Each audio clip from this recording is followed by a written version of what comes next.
Frères et sœurs dans le Seigneur, la paix soit avec vous. Nous célébrons aujourd'hui le 5e dimanche des Carême. C'est le dernier dimanche des Carême qui concentre en lui-même, surtout dans l'Évangile, à la fois cette annonce de la passion, de la mort et de la résurrection. Puissions-nous vraiment aller vers cette dynamique du mystère de la passion et de la résurrection avec ce cœur rempli d'espérance.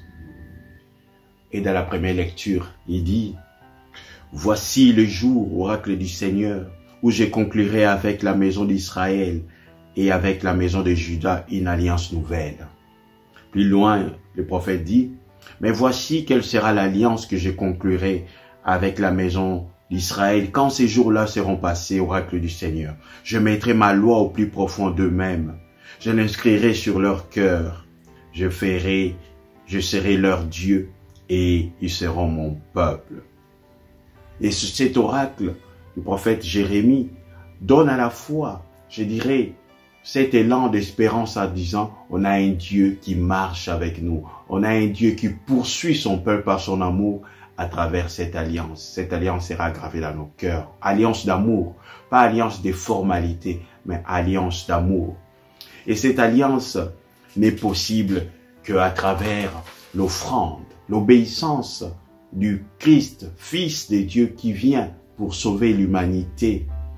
Et cette obéissance, comme nous dit l'Épître aux Hébreux, s'est traduite à la fois par l'abandon, par les sacrifices suprêmes.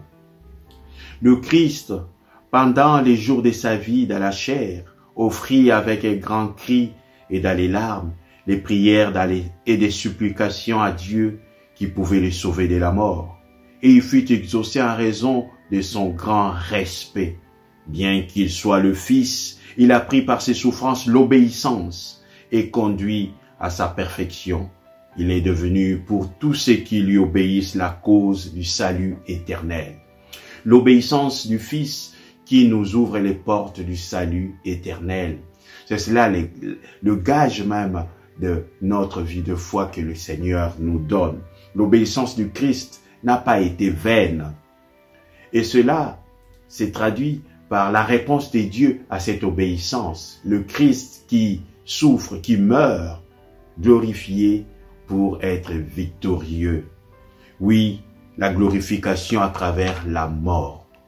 C'est pourquoi le Christ lui-même l'a dit dans l'évangile de ces jours. Alors Jésus leur déclare, « Le revenu où le Fils de l'homme doit être glorifié.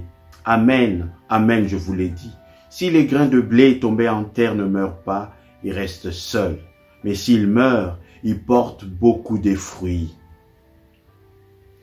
Cela nous rappelle à la fois la semence qui est jetée en terre meurt pour donner la vie à nouveau. Et notre vie de foi, c'est aussi être capable d'être semence, mourir dans nos péchés pour redevenir homme nouveau, pour redevenir une femme nouvelle, pour vivre cette vie de foi. En toute humilité, mais en vérité et détermination. Oui, frères et sœurs, en ces derniers dimanches de Carême, nous sommes appelés à la fois à nous dire, c'est le dernier virage. Pourquoi c'est le dernier virage? En vue de quoi? Nous avons commencé par la cendre qui nous rappelait que nous sommes fragiles, mais c'est à travers cette fragilité qui s'ouvrent les portes de la grâce de Dieu. Puissions-nous aller vers les célébrations de la Passion et de la Pâque avec ce cœur rempli à la fois d'espérance pour dire c'est Dieu qui nous a créés, c'est Dieu qui aussi nous sauve le jour. C'est pourquoi ce 5e dimanche nous donne vraiment cette dynamique du cheminement pour ne pas aller trop vite en besogne. Le cheminement de Carême, c'est pourquoi ce 5e dimanche, je dirais, concentre cette dynamique en nous parlant à la fois de l'annonce de la Passion avec ces notes-là de Gethsémani, de la transfiguration ainsi que l'annonce de la résurrection. C'est un cheminement. Et le cheminement est important dans cette dynamique de carême. Marcher pour aller vers. Nous avons commencé, nous continuons pour aller vers. C'est cela aussi, je dirais, notre marche pour être attiré. Attiré par le Christ. J'attirerai à moi tous les hommes, dit le Christ. Nous sommes attirés par lui parce qu'il est notre vie, parce que c'est là où nous allons être, nous aussi, glorifiés, victorieux, comme lui est victorieux de tout mal.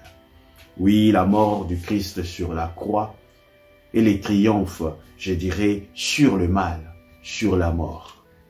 Et chacun de nous est appelé aussi à vivre cette dynamique de cette marche vers Pâques.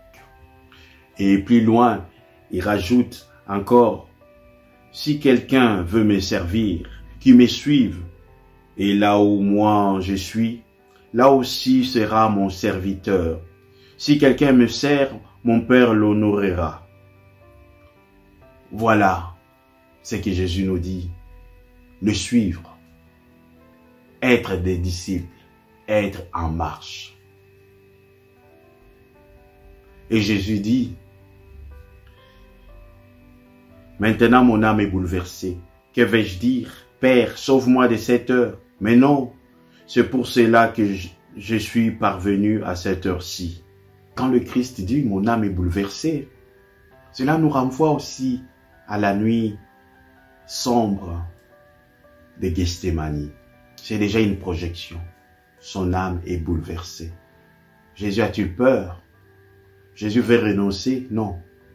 Jésus perçoit la gravité de cette réalité qu'il attend. Il poursuit. Père, glorifie ton nom. Alors, du ciel vint une voix qui disait, je l'ai glorifié, je le glorifierai encore. Cela nous renvoie à la transfiguration. Le Christ transfiguré pour entrer dans la gloire, il est glorifié. Et cette glorification passe par la mort pour aller à la victoire vers la Pâque, comme je l'ai dit lors de la méditation autour de l'évangile de la transfiguration. Le Christ glorifié par la transfiguration et le Christ victorieux de la mort. Et le Christ poursuit. Et moi, quand j'aurai été élevé de terre, j'attirerai à moi tous les hommes. Il signifiait par là de quel genre de mort il allait mourir. Oui, le Christ nous le dit clairement. J'attirerai à moi tous les hommes.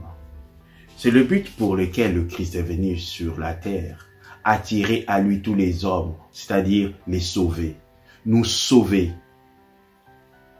C'est une dynamique. Pour nous sauver, il est obéissant jusqu'à la mort.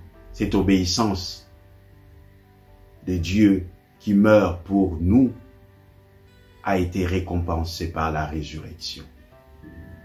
Et que le Seigneur nous bénisse tous. Au nom du Père et du Fils et du Saint-Esprit. Amen. Bonne route vers Pâques.